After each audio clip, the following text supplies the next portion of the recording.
Hai, hello, salam sejahtera Malaysia. Selamat datang ke channel Fels Lifestyle. Tuan-tuan dan puan yang saya amat hormati, terima kasih kerana terus setia dan terus bersama di dalam channel ini. Berkaitan dengan pilihan raya umum mengejut yang telah menjadi satu isu, telah menjadi buah mulut ramai orang. Ada yang kata kepimpinan pembangkang bersedia PRU mengejut pada penghujung tahun ini. Jadi, saudara-saudara, satu tulisan yang berkata PRU mengejut boleh untungkan Madani. Kalau perkara ini benar, baik Anwar Ibrahim, bubar saja Parlimen pada waktu terdekat ini. Mungkin pada bulan 3, bulan 4, bulan 5, ataupun mungkin sebelum ujung tahun. Kalau ini akan menguntungkan kerajaan Madani. Boleh dikata semua pihak yang pro kerajaan Madani menolak keperluan untuk diadakan PRU mengejut. Lantaran itu pelbagai tanggapan dilemparkan terhadap Azmin Ali yang membangkitkan perkara tersebut.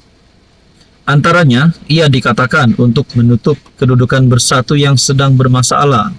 Strategi untuk parti itu kekal relevan, hanya permainan politik.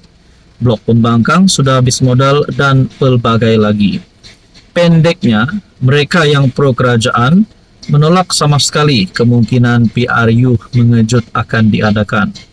Yang lain pula mengatakan tidak mungkin PM mahu membubarkan Parlimen lebih awal, kerana tindakan itu sama seperti memendekkan hayat pemerintahannya.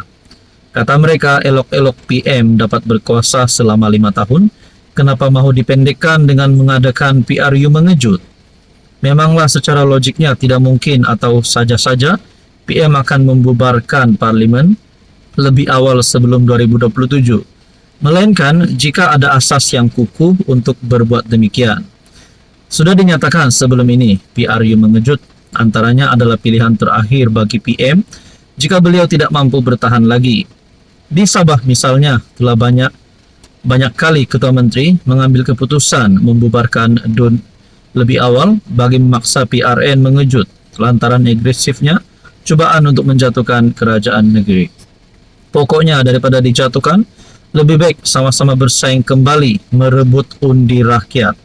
Jadi saudara-saudara, walaupun kerajaan perpaduan tiada skandal seperti 1MDB, tetapi isu demi isu yang timbul setiap hari yang sekaligus membuatkan rakyat gelisah dan resah.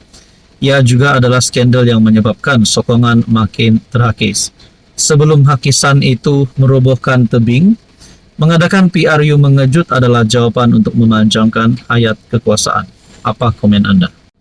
Hai, hello, salam sejahtera Malaysia. Selamat datang ke channel Fels Lifestyle. Terima kasih kerana terus setia dan bersama di dalam channel ini. Saudara-saudara yang saya amat hormati, ada satu berita yang menyebut berkaitan dengan perbelanjaan lawatan Madani ke luar negara. Dibandingkan pula dengan perbelanjaan lawatan kerajaan pimpinan terdahulu. Belanja lawatan Madani ke luar negara RM44 juta setahun. Di zaman Najib RM44 juta untuk 5 tahun. Ahli Parlimen PN mempersoalkan kos lawatan PM, Anwar dan Menteri ke luar negara yang mencecah RM44 juta dalam tempoh setahun. Syahidan Kasim, PN Arau berkata, kos berkenaan adalah jauh lebih tinggi berbanding jumlah sama dibelanjakan sepanjang tempoh 5 tahun ketika era Najib Razak menjadi PM. Apa yang saya nak mempersoalkan di sini adalah waktu Najib Razak menjadi PM beberapa tahun yang lalu, sekitar saya pun tak pastilah, tapi mungkin kita kena fikir secara rasional dan logik.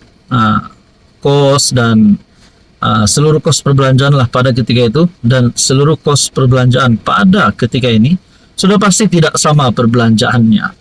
Jadi apa persoalan dan isu yang nak ditimbulkan oleh PN Arau ini sebenarnya?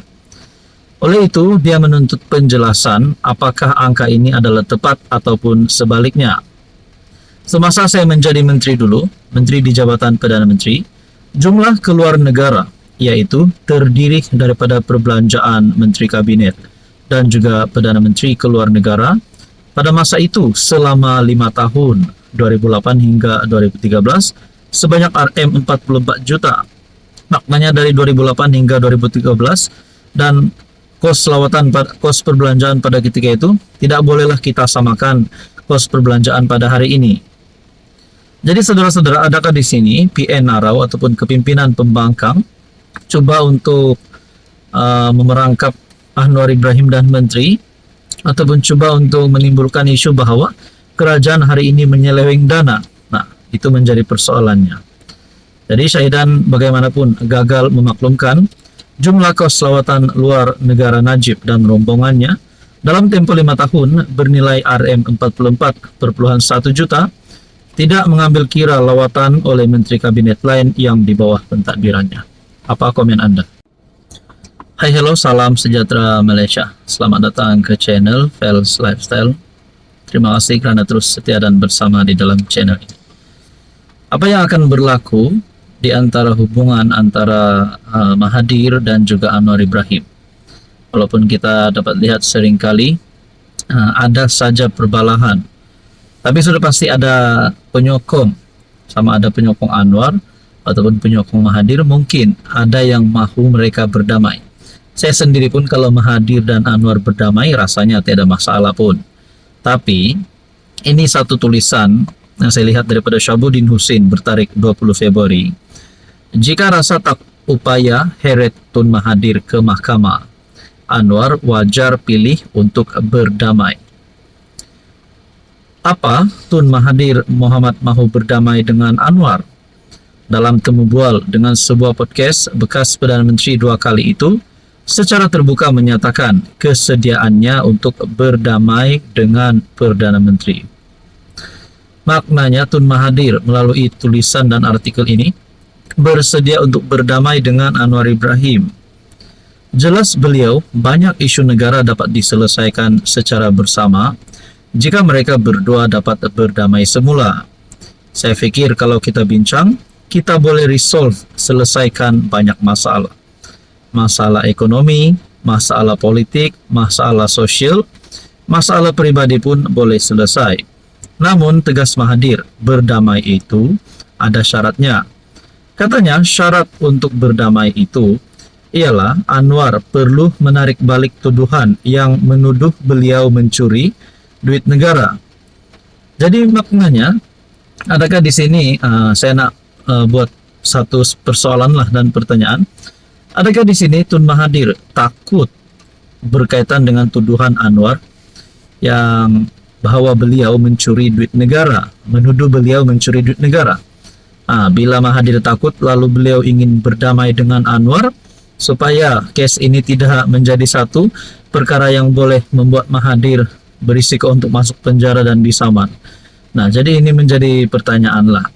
Ataupun sebenarnya Anwar akan menerima ataupun berdamai dengan Mahathir, lalu Mahathir bakal bersama-sama dengan Anwar di dalam tampuk kerajaan kepimpinan Madani, kerajaan perpaduan hari ini. Dan mungkin tidak mustahil juga Mahathir akan menjadi Perdana Menteri lagi. Tak tahulah, umur Mahathir pun sudah hampir sudah 100 tahun pada tahun ini. Kalau dia mengaku yang tuh saya sangguplah berdamai, tambah Mahathir.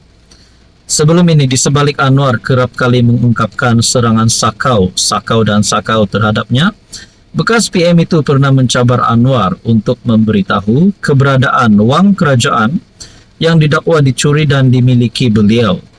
Tun Mahathir berkata, beliau sanggup membawa pulang 100% duit yang dikatakan dicurinya itu dan akan mendermakannya kepada orang miskin.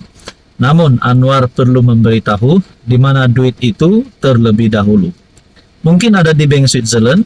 Saya sanggup bersama Anwar pergi ke Bank Switzerland dan minta bank tunjuk akaun saya. Jadi saudara-saudara, berkaitan dengan isu ini apa komen Anda?